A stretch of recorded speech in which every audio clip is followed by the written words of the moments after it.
O-Level Pack Studies 2059 P1 May-June 2024 Answer to Question 1. Question A. According to Source A, foreign policy was a strength of Zulfikar Ali Bhutto. Identify 3 reasons why.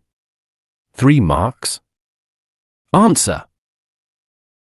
According to Source A, foreign policy was Zulfikar Ali Bhutto's strength for 3 main reasons. Firstly, he possessed a vast knowledge of world histories and an awareness of the different problems of many countries. Secondly, this knowledge enabled him to develop effective strategies that brought enormous benefits for Pakistan. Finally, as noted by Dr. Henry Kissinger, Bhutto had an extraordinary ability to forge strong relationships with any country that could help Pakistan. Question B. What does Source B tell us about how Zulfikar Ali Bhutto wanted to govern Pakistan? 5 marks. Answer. Source B suggests that Zulfikar Ali Bhutto wanted to govern as a powerful, charismatic, and populist leader who was the heir to the nation's founding ideals.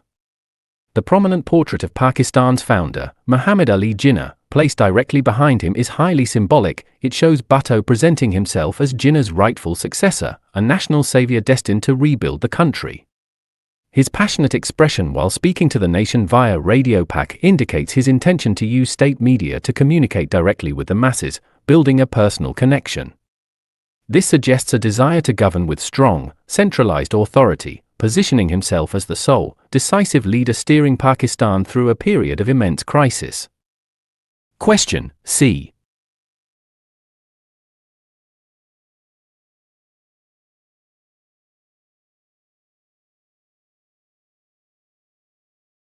Question C.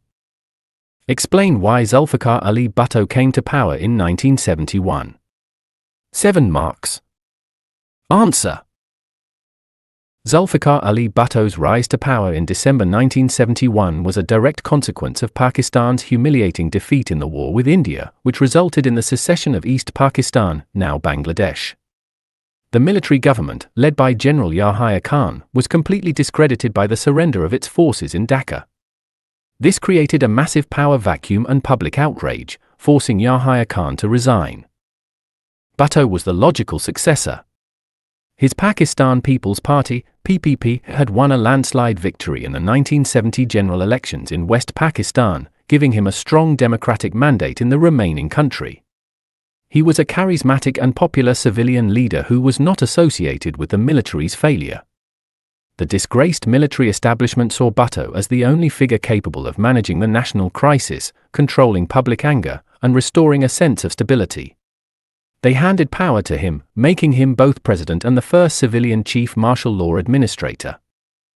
Question D. Zulfikar Ali Bhutto's health reforms were more significant than his constitutional reforms for the people of Pakistan between 1971 and 1977. How far do you agree with this statement? Explain your answer. 10. Answer.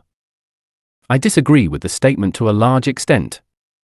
While Bhutto's health reforms had an immediate and tangible impact, his constitutional reforms were fundamentally more significant for the long-term future of Pakistan. Bhutto's health reforms were certainly important. By establishing basic health units, BHUs, and rural health centers, RHCs, he aimed to make healthcare accessible to the rural poor for the first time. His generic drug scheme also made essential medicines more affordable. These policies directly addressed the needs of ordinary people and were a key part of his populist promise of roti, kapra or makan.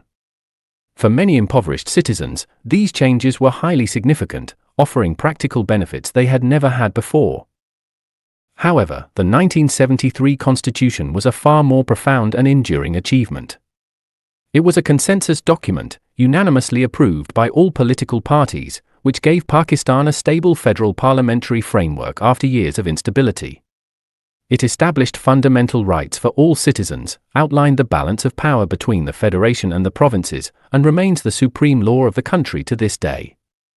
While the implementation of health reforms was patchy and their effects have varied over time, the Constitution provided the very foundation for the state's governance, law, and citizens' rights. Its long-term structural significance for the nation, therefore, outweighs the more immediate, though valuable, impact of the health reforms.